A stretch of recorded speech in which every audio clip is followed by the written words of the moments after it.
This is Mike Mozart of Jeepers Media on YouTube, and I've got a secret. It's a deep, dark secret. I'm telling you, you're going to be one of the first to find out. You know this SOPA law they're trying to pass, Stop Online Piracy? Well, guess what? The same people that are trying to get the law passed and have put up like $100 million in lobbying costs to get this law passed so they can control the internet are the same people that distributed the file sharing software. That's right. They're the ones that actually profited from the distribution of the software and taught people how to use it and then turned around and sued people like you for billions of dollars. They did. I'm not kidding.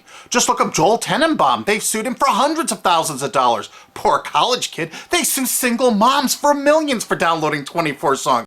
Hey, Google the name Jamie Rassett Thomas. Look at that.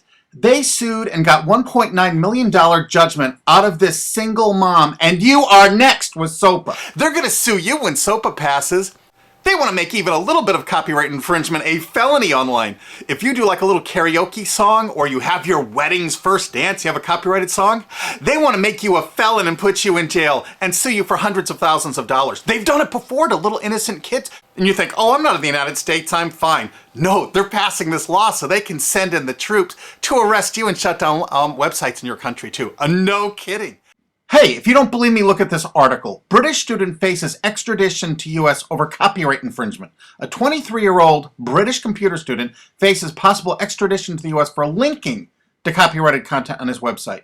He didn't even post copyrighted material. The student, Richard O'Dwyer, was accused of copyright infringement after setting up a website, TV Shack, which had links to thousands of movies and TV shows, but did not host them. He just linked to them. But our government under Obama sent in the U.S. Department of Immigration. They're insisting that the U.K. ship him to the United States so we can put him in prison for 5 years. And what he did is not illegal in the U.K. But our government is insisting, and they may even storm England to get him, to bring him to justice here. They're going to use this to take over the internet and shut down sites like YouTube and Twitter and all your favorites so they can control it, so you have to watch their lame-ass, worthless TV shows. But you know what? I've got the secret to stopping it, and you're going to help me do it, right? Now, don't disappoint me. You got to do your part. Because once the lawmakers find out about this, I think they're going to stop that law. But if you're listening to those hearings, you know, it's all about online piracy, like downloading movies and TV shows and stuff like that. But who do you think, but come here. Who do you think really caused all that piracy, huh? Was it all these kids? No. They needed the tools to do it. Who distributed those tools? Guess who? CBS Television? The CNET division of CBS had almost the exclusive distribution of things like LimeWire, Kazaa, Morpheus, BitTorrent, Azurius, Vooz. CNET, Download.com, and ZDNet are divisions of CBS Interactive, which is owned by CBS Viacom. CNET distributed these little widgets that you would click on those sites. CNET would host the software on their own servers after they've tested it for effectiveness, after their editors approved all the copy and all the pictures, after they tested it thoroughly to make sure it worked perfectly. Then they'd allow it on their site, and they'd give people this widget, because the more downloads that appear on CNET's charts. Because at one time, CNET was a very popular site, and they wanted to be on those charts, so people would say, ooh, the most popular download of the day, I want to be there. Right now you're saying, hey, a lot of other sites had that software besides CNET. Oh yeah, they did. It was co-branded with CNET. That's right. They made deals where they would distribute their content on sites like AOL, MSNBC, ESPN, Disney'sGo.com. Hey, now it's time to wake up. These SOPA supporters, most of them distributed the file sharing software and taught people how to use it.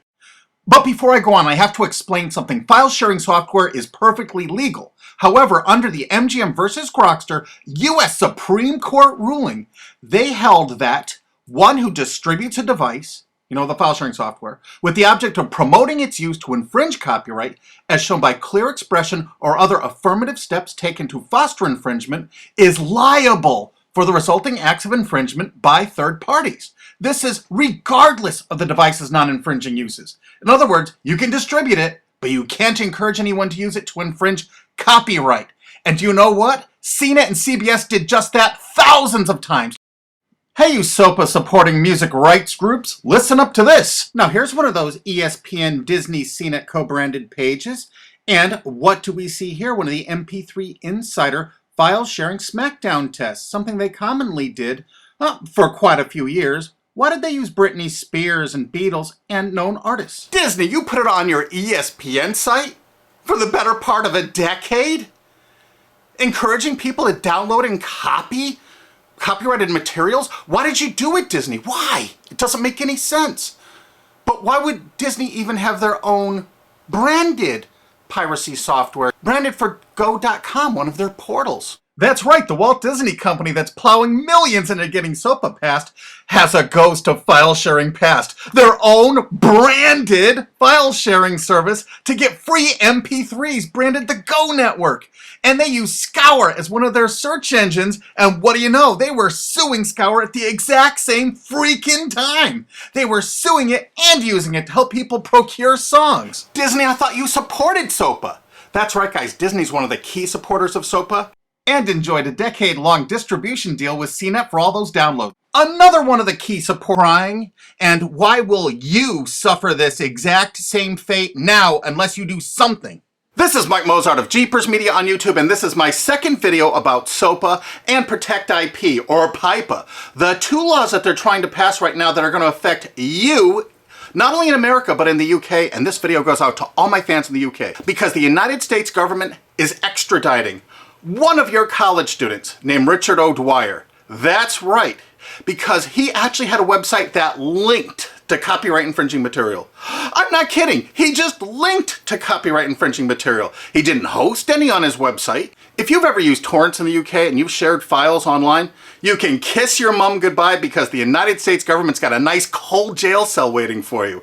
That's right, because they're going to extradite you, fly you to the United States, and they're going to imprison you for years. They're going to start doing this to hundreds, thousands of people in the UK. We got prisons we're building here to hold you all. Do you know the United States imprisons a greater proportion of its population than any other country on earth? Do you know that the country that imprisons the next greatest proportion is Russia? You know how tough Russia is. We actually imprison 20% more of our population than Russia. We are #1 in the world at imprisoning our population. And we want to start imprisoning the UK population. We got to grow those numbers. Look how our numbers have grown in the last few years. Why would our numbers jump so exponentially? Why would our numbers jump so? Doesn't it look like we're becoming a police state? And billionaire Alki David has offered to pay the legal expenses of Richard O'Dwyer once he lands in the United States for the best legal representation money can buy. Mike, in the case of Richard, I will support all legal costs that will bring his case to the forefront to highlight the hypocrisy of big media companies such as CBS, who have almost single-handedly created the phenomena of copyright infringement through illegal file sharing. Illegal file sharing is abhorrent. It is not acceptable to steal copyrighted material. In the case of Richard, I don't know whether he's guilty or not.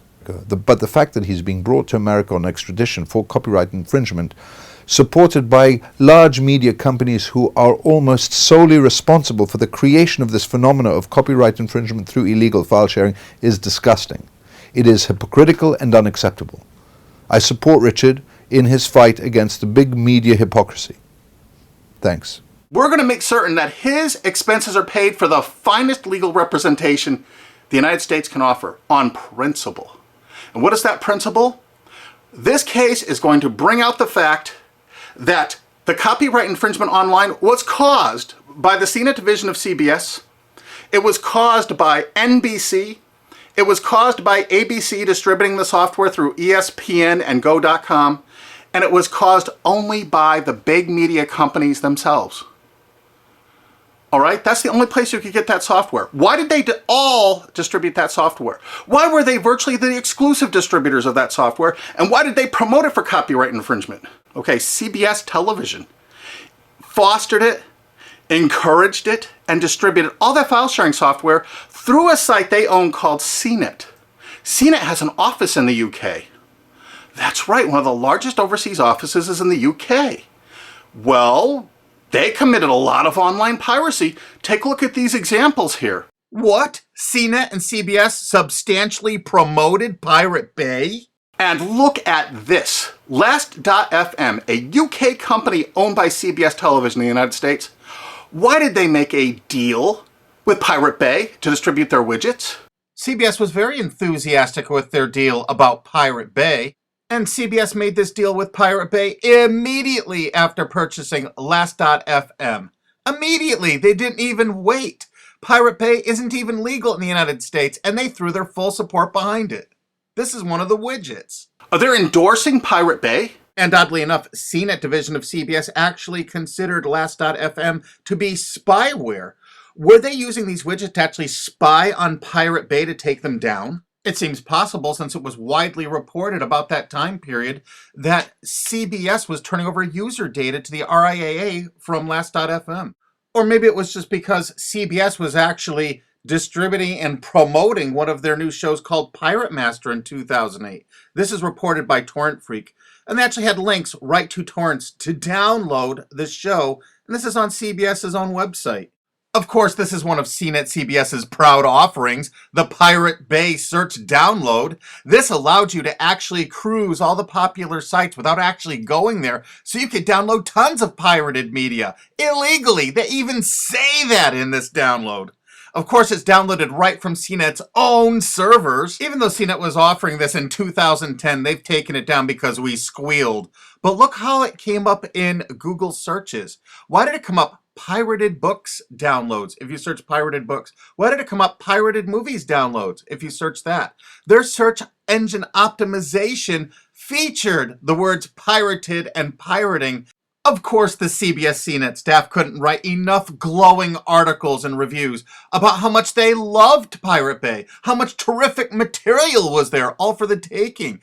Notice the editor's 4-star review and the coveted, "We recommend this add-on to all users."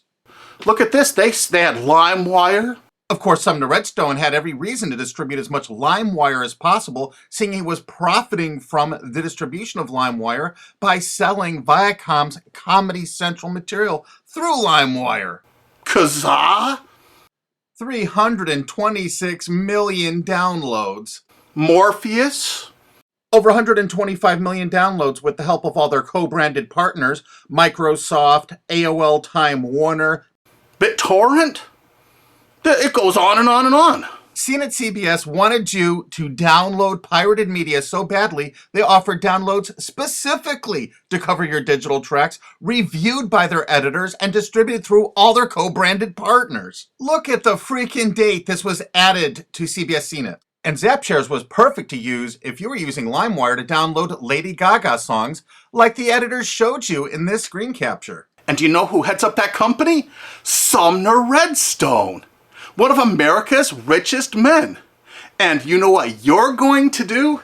If it's okay for the United States government to extradite that poor kid to the United States to stand trial here for something that wasn't illegal there, Sumner Redstone distributed file sharing software to your country.